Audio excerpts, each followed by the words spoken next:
인간이란 무엇인가 좀 어렵죠. 사람은 참 되게 아주 지혜로운 것 같은데도 말도 안 되게 어리석고, 강한 것 같은데도 약하고, 아주 선한 것 같은데 또 악하고. 정말 이 인간에 대해서, 인간은 어떤 존재인가, 우리가 예수를 믿으니까 그런 것들도 생각을 하게 되는데요. 오늘 본문에는 아, 인간이란 무엇인가, 이런 질문에 대해서 성경의 이 관점이 나와요. 성경의 인간관, 인간이란 어떤 존재냐에 대해서 성경은 이렇게 보고 있구나. 인간은 이제 오늘 본문에 보면 2절 말씀에 나면서 못 걷게 된 이를 그랬습니다. 나면서, 태어나면서부터 못 걷게 된 사람이에요. 뭐가 문제였을까요? 그냥 두 다리는 있긴 있는데 소아마비가 걸렸을까요? 아니면 불구자로 태어났어요. 나면서 태어나면서부터 못 걸었고 한 번도 걸어본 적이 없어요. 선천적 장애를 가지고 태어난 거예요. 참 불행하죠. 그 부모도 얼마나 마음이 아팠겠습니까?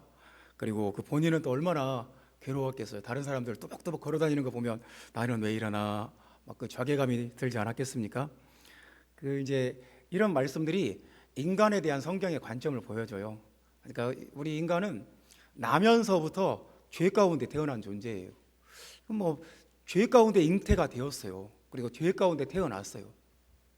그래서 죄를 벗어버릴 수가 없어요. 죄는 인간을 비정상적으로 만들어버리고 생각과 어떤 행동과 어떤 표정과 그 어떤 목적과 어떤 소원과 그 모든 것들을 이렇게 불구 상태로 만들어버려요.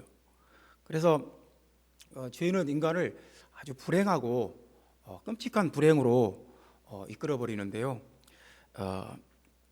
인간은 나면서부터 죄 가운데 나고 죄 가운데 사는 존재다.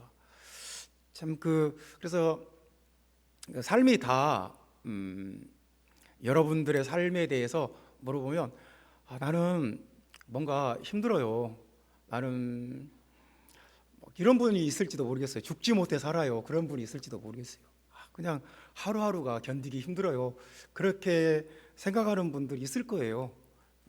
그냥 나는 무조건 행복하다고, 만사가 다 오케이라고, 그런 분이 얼마나 있을까요? 우리는 나면서부터 못 걷게 된 이 사람과 별 차이가 없어요. 그리고 이제 또 이 사람이 걷지를 못하고 이제 어쨌거나 삶을 이어가야 되지 않습니까? 생 목숨을 죽을 수는 없고, 그래서 이제 구걸을 해야 되니까 사람들이 메고 왔어요. 자기 스스로 걷지를 못하니까 사람들이 이제 이렇게 들 것 같은 것에 메고 왔어요. 이 한 사람을 옮기기 위해서 몇 사람이 필요했을까요? 아마 최소한 세 사람, 네 사람 정도 필요했겠지요. 걷지를 못한다는 것은 인생에 많은 것들이 제한되어 버려요. 그러니까 자기 스스로 할 수 있는 일이 거의 없어요. 다른 사람들의 도움을 받아야 돼요. 참 다른 사람들이 도와준다고 그래서 해결되는 것도 없어요. 그냥 피상적인 도움에 그쳐요. 사람들이 내가 걷지 못하는, 내가 걸어야지. 내가 걷지 못하는 상태에서 누군가가 나를 도와준다고 한들 그게 그냥 별 근본적인 해법은 아니에요. 그래서 힘든 거죠. 피곤한 거죠.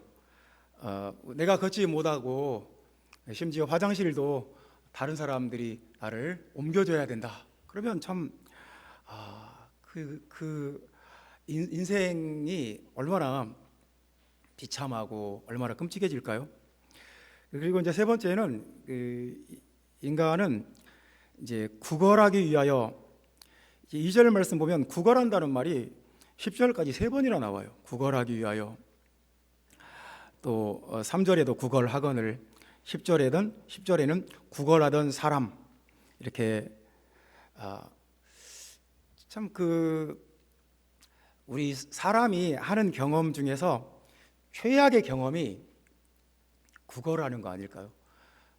가서 농사지어라 그러면 할 것 같아요. 가서 건축 현장 가서 노동해라 그러면 할 것 같아요. 근데 지하철역 가서 구걸해라 그러면 정말 못할 것 같아요. 그렇지 않습니까? 근데 이 사람은 안 할 수가 없어요. 그것 외에는 다른 선택지가 없는 거예요. 그래야 어떤 삶을 이어나갈 수가 있어요. 비참하겠죠. 그리고 구걸한다고 한들 무슨 기쁨이 있겠습니까? 무슨 보람이 있겠습니까? 자기는 아무 쓸모없는 사람 같고 어떤 그 나라와 그 사회에서 어떤 생산적인 존재가 아닌 것 같고 무슨 기생하는 존재같이 느껴지고 그렇게 힘들게 구걸을 한다고 해서 이 사람의 삶이 확 좋아지는 것도 없어요. 그냥 매일매일 무기력하고 또 그 자괴감 느끼고 또 사람들 앞에서 수치심 느끼는 그런 삶을 계속 이어나가야 되는 거예요. 어두워지면 잠들고 또 해가 뜨면 잠이 깨서 그 지난한 삶을 계속 이어나갈 수밖에 없는 거예요. 참 이게 성경이 보는 인간이에요. 인간은 어떤 죄 가운데 또 인간의 그 근본적인 문제를 사람들은 해결할 수 있는 그 능력이 없어요. 한계가 있어요. 그리고 뭔가 가장 비참한 방식으로 삶을 이어갈 수밖에 없어요. 그래서 이런 말씀들이 인간의 실존을 보여주는 것이고 인간의 어떤 신학적 현주소예요. 하나님께서 아담에게 아담아 내가 어디 있느냐 그렇게 물어보셨던 것처럼 인간은 이런 상태에서 살아요.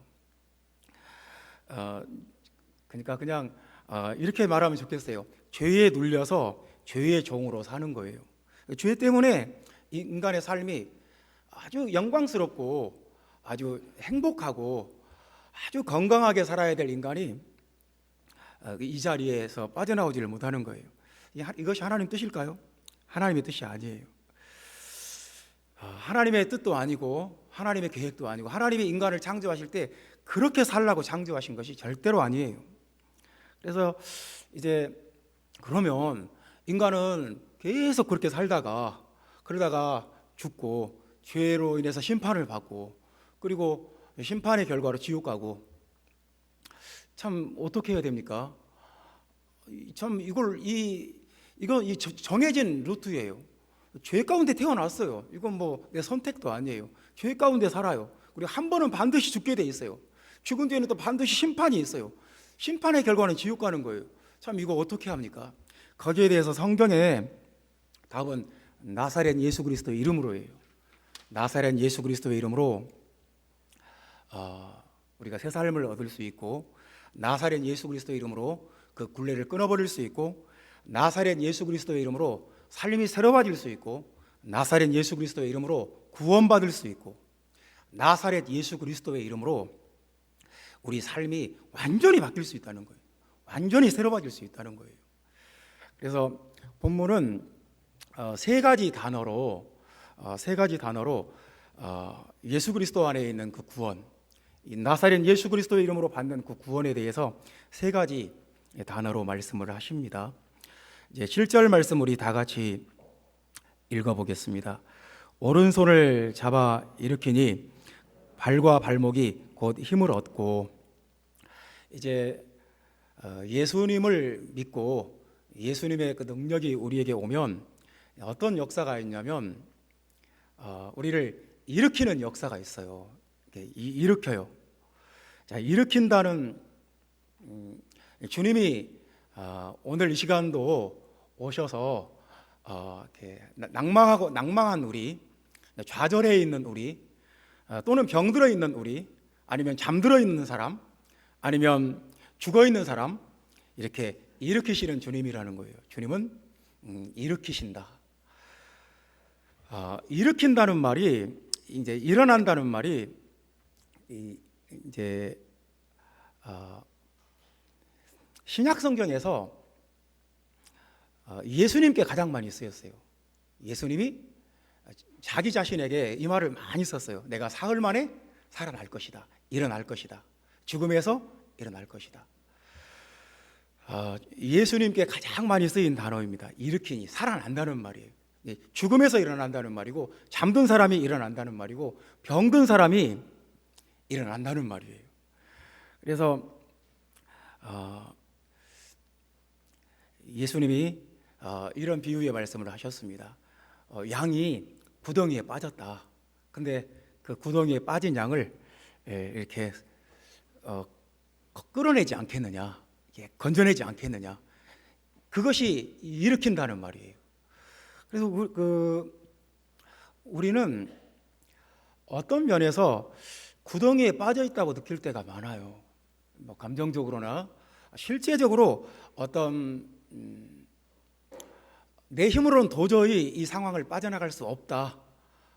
내가 아무리 노력해도 내 힘으로, 내 지식으로, 내 노력으로 이 구덩이에서 빠져나갈 수 없다 싶은 그런 상황들이 반드시 있어요. 근데 그런 상황에 있을 때 거기서 끌어내 주시는 주님, 일으켜 주시는 주님이 있다는 거예요. 예수님을 믿으면 예수님은 나를 그 상황에서 일으켜 주시는 능력이 있다는 거예요. 이런 예수님이 지금 이 자리에 여러분과 함께 계십니다. 주 예수님이 여러분을 일으켜 주시기를 예수님의 이름으로 축원합니다.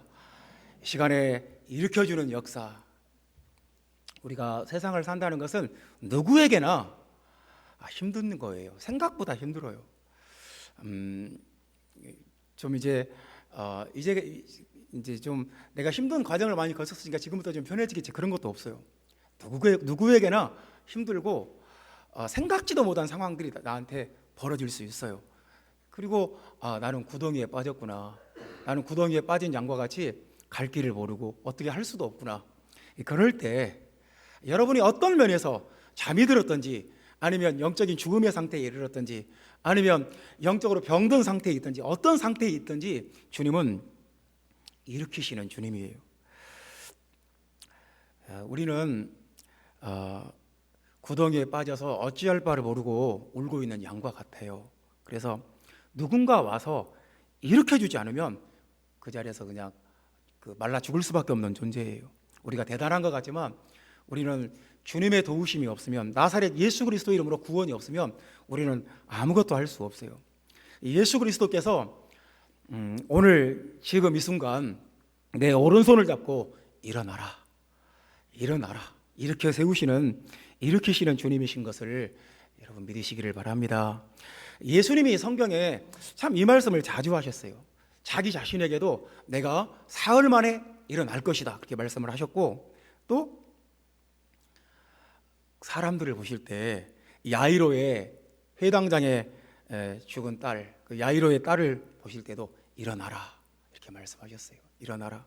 죽은 과부의 아들을 보실 때도 일어나라, 이렇게 말씀을 하셨고, 죽은 나사로의 무덤에 가셔서 나사로를 일으켜 세웠어요. 요한복음 12장 9절에 보면 예수님이 나사로를 일으켜 세우셨다고 말씀을 합니다. 예수님은 내 삶에 들어오셔서 이렇게 말씀하시는 거예요. 계속 그 죽음의 권세에 눌려있지 말고, 흑암의 권세에 눌려있지 말고, 죄의 권세에 눌려서 그렇게 어두움 가운데 눌려있지 말고 일어나라고 말씀하시는 주님이, 주님이 자주 말씀하시는 단어가 일어나라예요. 일어나라. 내 손을 잡아서 일으켜 세우시는 예수, 일어나라고 말씀하시는 거예요. 그래서 우리는 나사렛 예수 그리스도의 이름을 붙잡고 일어날 것인가, 아니면 계속 어둠과 죽음 안에 머물 것인가, 죽음의 권세 아래에 머물 것인가, 선택의 문제예요. 우리는 어떤 사람이 되어야 마땅히 하겠습니까? 나사렛 예수의 이름으로 일어나는 역사가 아름다운 교회 형제 자매들 여러분 모두에게 임하기를 주님의 이름으로 축원합니다. 그러니까 우리가 계속 죄에 눌려서, 마귀에게 짓눌려서 이렇게 어떤 구덩이에 빠진 상태로 계속 죽어가고 있다. 그러면 참 달라지는 것이 뭐가 있겠습니까? 무슨 소망이 있겠습니까? 우리가 육체적으로 일어나고 영적으로 일어나고 이 땅에서 일어났을 때 그 연쇄적인 일어남이 있어요. 고린도전서 15장 44절에 보면 신령한 몸으로 다시 살아나나니 이렇게 말씀을 하는데요. 이 살아난다는 말이 일어난다는 말이에요. 똑같은 헬라어 단어는 똑같아요. 신령한 몸으로 일어나나니. 우리가 지금은 이 영이 일어나 있으면 육체는 쇠잔해질 수 있어요. 육체는 쇠약해질 수 있어요. 그런데 이 육체까지도 일어나게 되는 그런 역사가 있어요. 그것이 이제 주님의 부활의 능력이에요. 하나님의 나라는 계속 일어나는 나라예요. 이렇게 내가 감정적으로 일어나고 좌절감에서 일어나고 낭망했을 때 일어나고 희망 없음에서 일어나고 어떤 답답함에서 일어나고 어떤 죄의 권세에서 일어나고 벌떡벌떡 일어나는 역사가 있는 나라가 하나님 나라예요. 아름다운 교회 안에 일어나는 역사, 찬양이 일어나고 기도가 막 살아나고 예배가 살아나고 복음 전도가 살아나고 하나님 나라에 대한 헌신과 하나님 나라에 대한 그 열정이 살아나고 일어나는 역사가 아름다운 교회 안에 차고 넘치기를 주 예수의 이름으로 축원합니다. 두 번째 말씀입니다. 우리 인간은 아주 걷지도 못하고 그냥 가만히 쭈그리고 앉아서 다른 사람의 동정어린 시선을 받으면서 구걸이나 해야 되는 이런 신세인지도 모르겠어요. 근데 이제 주님이 어떻게 우리를 구원하시냐면 8절 말씀 보면 뛰어서서 걸으며 그랬습니다. 뛰어서서 걸으며 점프를 한 번도 일어나 보지 못한 이 사람이 점프를 했어요. 점프해서 두 발로 딱 서서 걸었어요. 이 과정을 누가는 의사니까 자세하게 묘사를 했어요. 그러니까 이제 이 성경을 쓴 누가가 의사라는 것을 어디서 알 수 있냐면 7절 말씀 보면 발과 발목이 곧 힘을 얻고 막 그럽니다. 그러니까 발과 발목을 언급했다는 거 이렇게 자세하게 어떤 신체 부위에 대해서 언급을 하죠. 누가가 볼 때 이건 깜짝 놀랄 만한 일이었어요. 어떻게 한 번도 걸어보지 못한 사람이 아예 서서 중심을 잡아보지도 못한 사람이 서서 걸을 수가 있나? 이것은 놀라운 일이고 참 하나님의 예수 이름의 능력이 아니면 나타날 수가 없는 일이에요. 우리가 두 발로 서서 걷는다는 것은 감사하셔야 돼요. 여러분, 우리가 두 발로 걸을 수 있다? 굉장히 큰 축복이에요. 내가 두 발로 걸을 수 있다. 정말 감사한 일이에요.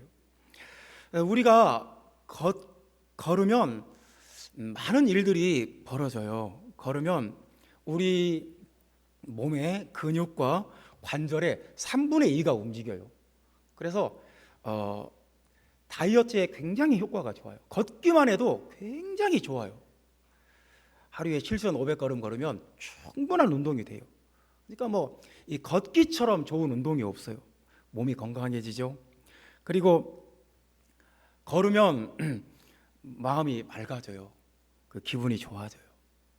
그리고 걸으면 아이디어가 떠올라요. 그러니까 뭔가 골똘히 책상에 앉아서 아무리 어떤 아이디어를 떠올리려고 해도 아이디어가 나오지 않을 때가 있어요. 어떤 상상이 안 나올 때가 있어요. 그러면 걸어야 돼요. 걸으면 골똘히 생각할 때 나오지 않았던 것이 걸을 때 아이디어가 팍 튀어나와요. 그리고 걸을 때 자기도 모르게 기도를 해요. 이상하게 사람이 걷는 것은 굉장히 좋은 거예요. 걸을 때 자기도 모르게 어떤 하나님의 말씀이 깊이 묵상이 되고 기도를 하고 있어요. 그리고 걸을 때 하나님의 음성을 들어요. 그래서 걷는 사람은 좋은 사람이 될 수 있어요. 많이 걸으면 많이 걸을수록 좋은 사람이 돼요. 왜냐하면 자기 성찰을 하거든요. 자기 삶을 돌아보고, 다른 사람 앞에서 자기를 돌아보고, 하나님 앞에서 자기를 돌아보고, 또 하나님이 주신 어떤 지혜와 깨달음을 얻는 시간이에요. 그러니까 두 발로 서서 걷는다는 것은 이 얼마나 좋은 것인지 몰라요.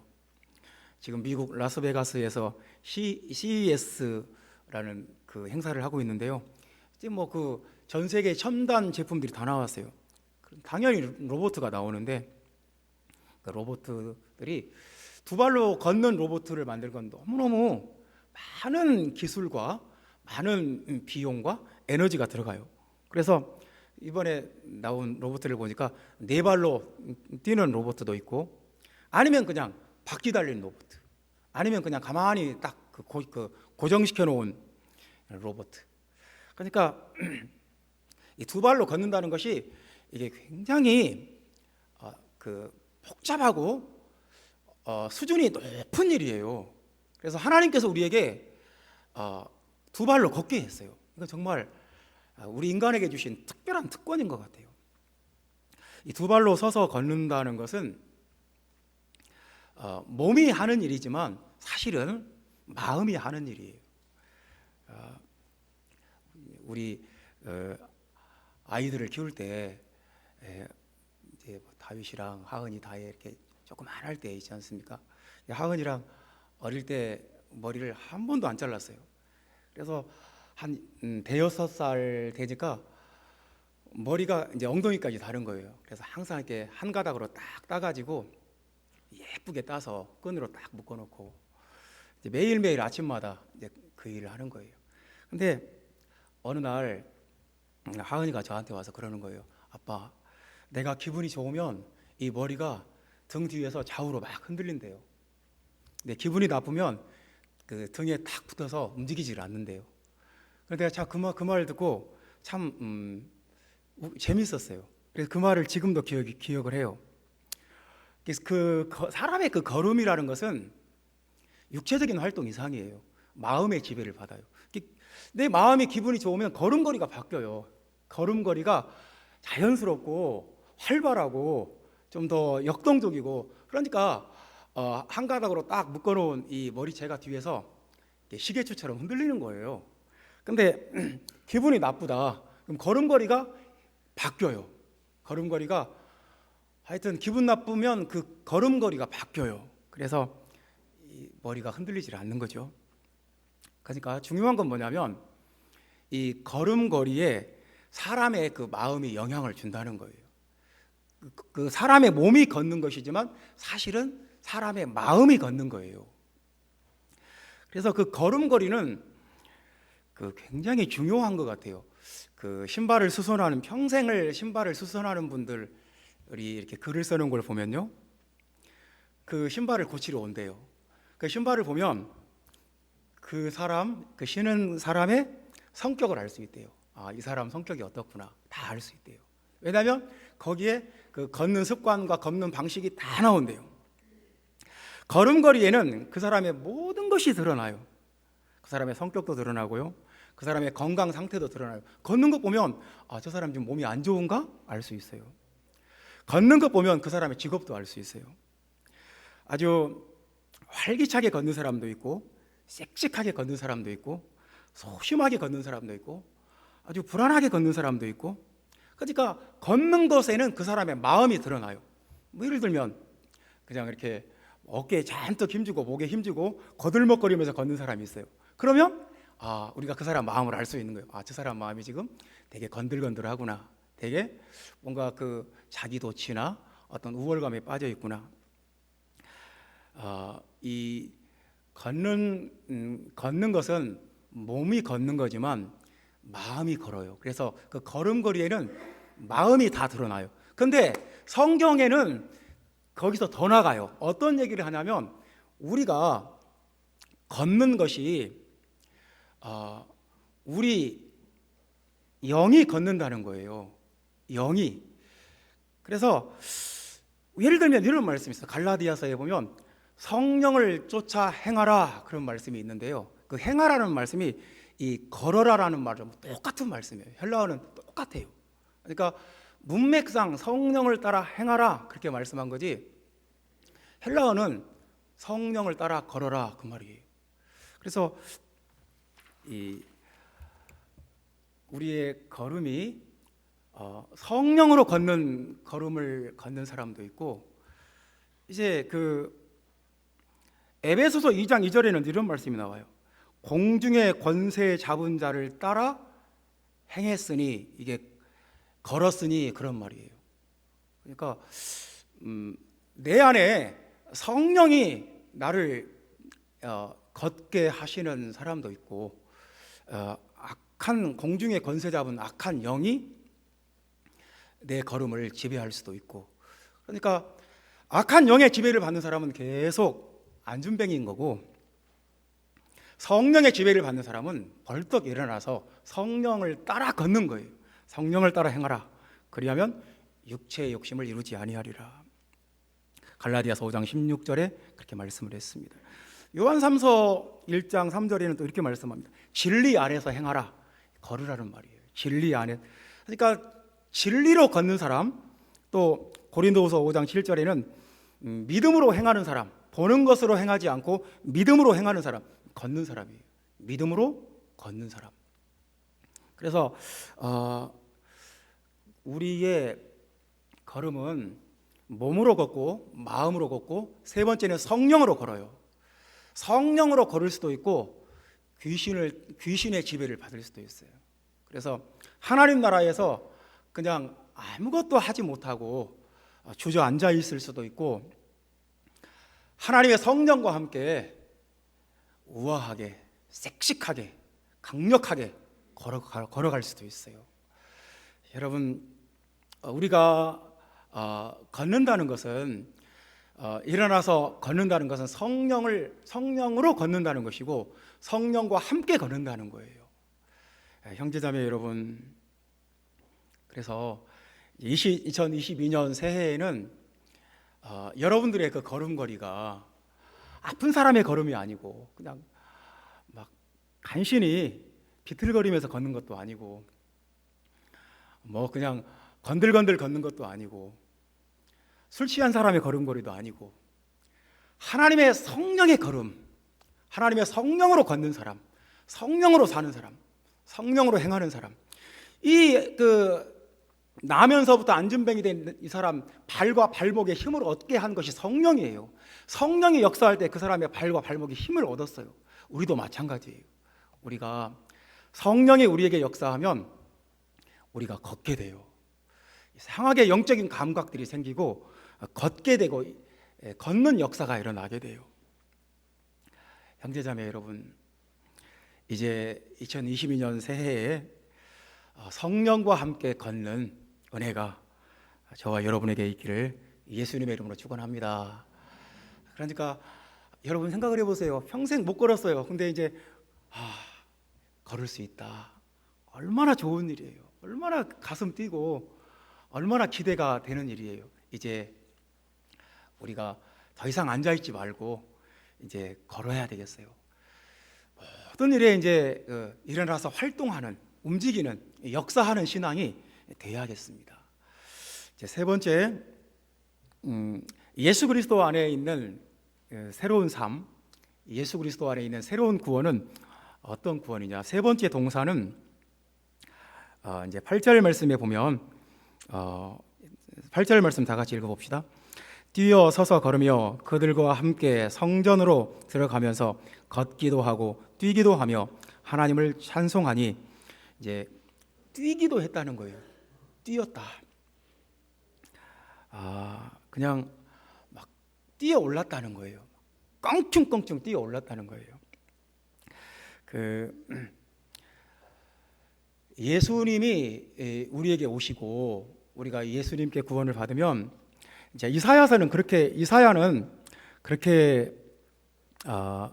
예언을 했어요. 이사야 35장 6절에 사슴같이 껑충껑충 뛰게 된다. 껑충껑충 뛰게 된다. 그리고 말라기 4장 2절에는 외양간에서 나온 송아지같이 껑충껑충 뛰게 된다. 이제 뛴다는 말은 이제 어디서 또 나오냐면 요한복음 4장 14절에 예수님이 그 사마리아 그 여인에게 그렇게 말씀을 하세요. 내가 주는 물은 영원히 목마르지 않고 그 속에서 솟아나는 샘물이 되리라. 막 어떤 수원지 같은데, 어떤 발원지 같은 데서 물이 막 이렇게 스프링처럼 솟아 올라오는 것을 한번 생각을 해봅시다. 물이 막 솟구쳐 올라와요. 물이 막 콸콸 땅에서 막 솟아 올라와요.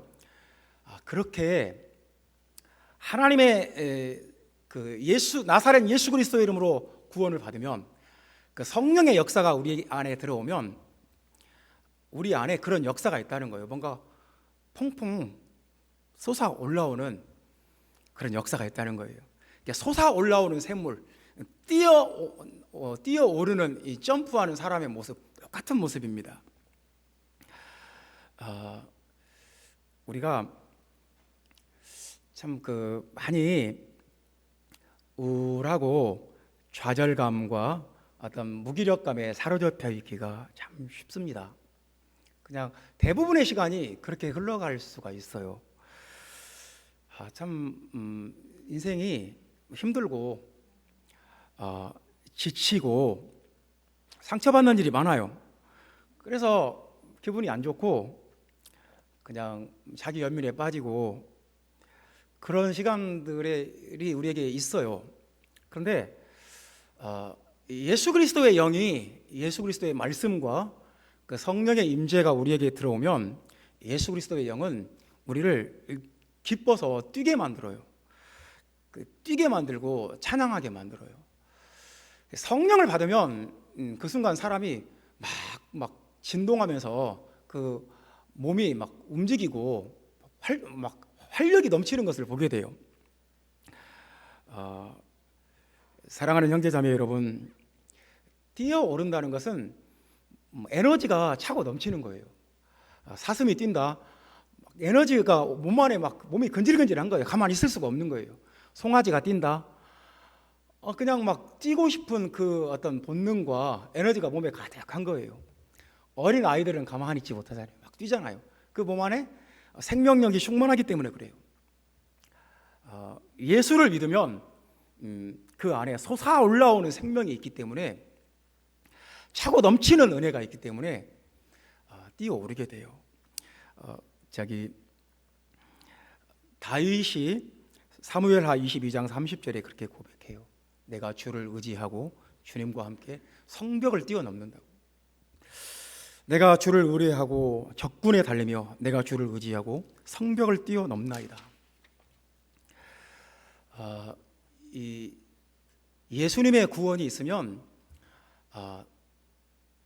비약적인 성장이 있어요. 이렇게 막 성벽을 뛰어넘어 버려요. 그냥 어떤 불가능한 일이 가능해져 버려요. 생각을 해봅시다. 계속 구걸해야 돼요.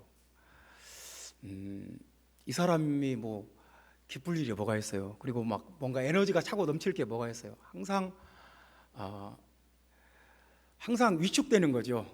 항상 마음이 약해지고, 그래서 다른 사람에게 계속 구걸하는 거죠. 도와주세요. 한 푼만 주세요.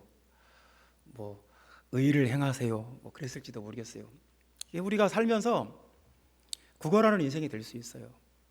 계속 사람들만 바라보면서 혹시 저 사람이 나에게 적선을 할까? 혹시 저 사람이 나한테 친절을 베풀까? 혹시 저 사람이 나를 칭찬을 해줄까? 혹시 저 사람이 나를 존경을 해줄까? 혹시 저 사람이 나를 알아줄까? 이런 삶이 아니에요. 예수 그리스도 안에 있는 삶은 이미 그 모든 것들이 차고 넘쳐요. 기쁨도, 감사도, 축복도, 존경도, 그 영광도, 자랑도, 칭찬도 이미 차고 넘쳐요. 그래서 뛰어올라요. 나는 오늘 좀 이 깡통에다가 좀 얻어가야 이걸로 밥을 해먹습니다. 나를 좀 불쌍히 여겨주시고 좀 적선을 해주세요. 한 푼만 주세요. 그런 것은 하나님 나라가 아니에요. 우리 안에는 이미 그 하늘에 속한 모든 신령한 복과 땅에 속한 모든 축복이 우리에게 차고 넘쳐요. 그래서 그것을 알면 가만히 있을 수가 없어요. 사슴같이 껑충껑충 뛰어다니게 되고, 외양간에서 나온 송아지같이 뛰게 돼요. 그리고 뭘 해줄까? 내가 뭘 해줄까요? 뭐가 필요하세요? 어떤 도움을 줄까요? 깡충깡충 뛰게 돼요. 하나님을 찬송하게 되고 다른 사람에게 베풀게 돼요. 기쁨을 이길 수가 없어요. 이 구걸하는 마인드와 깡충깡충 뛰는 마인드는 전혀 달라요. 어떤 삶을 원하십니까? 계속 사람들에게 나를 좀 알아주라, 나를 좀 인정해주라, 나를 좀 칭찬해달라, 나를 좀 존경해주라, 나를 좀 영광스럽게 해주면 안 되겠냐? 뭐 이렇게 사는 것이 하나님의 뜻이 아니에요. 이미 우리에게는 우리가 생각하는 것보다 더 많은 축복과 능력과 권능들이 우리에게 주어져 있어요. 구원받았어요. 깡충깡충 뛸 수 있는데도 안 하고 있을 뿐이에요. 나사렛 예수 그리스도 안에는 놀라운 삶이 들어있어요. 죄와 어떤 질병과 또 죽음에서 깨어서 일어나게 하는 능력이 나사렛 예수 그리스도 이름 안에 있어요. 그리고